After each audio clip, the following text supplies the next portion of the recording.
رمضان المبارک کے 3 عشرے ہیں۔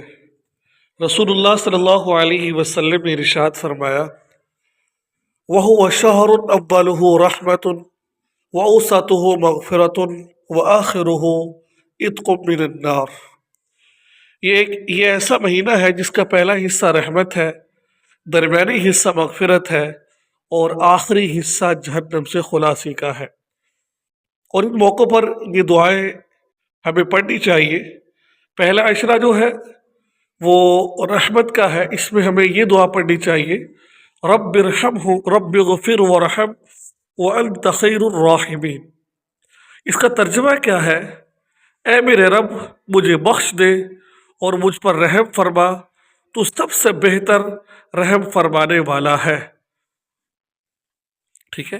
اور دوسرا عشرہ کے بارے میں آتا ہے کہ جو دوسرا عشرہ مغفرت کا ہے، اس میں کون سی دعا مانگنی چاہیے؟ استغفر اللہ ربی من کل ذنب واتوب الیہ۔ اس کا ترجمہ کیا ہے؟ اس کا ترجمہ یوں بنتا ہے، میں اللہ سے تمام گناہوں کی بخشش مانگتا ہوں جو میرا رب ہے، اور میں اس کی طرف رجوع کرتا ہوں۔ اور تیسرا عشرہ ہے جہنم سے خلاصی کا، اس میں آپ نے 2 دعاؤں کا اہتمام کرنا ہے۔ ایک تو یہ دعا ہے، اللہم انک عفو تحب العفو فاعف عنی۔ اے اللہ بے شک تو معاف کرنے والا ہے، معاف کرنے کو پسند کرتا ہے، پس ہمیں معاف فرما دے۔ اور ساتھ ساتھ اس دعا کا بھی اہتمام کرے۔ وہ دعا یہ ہے، اللہم اجرنی من النار۔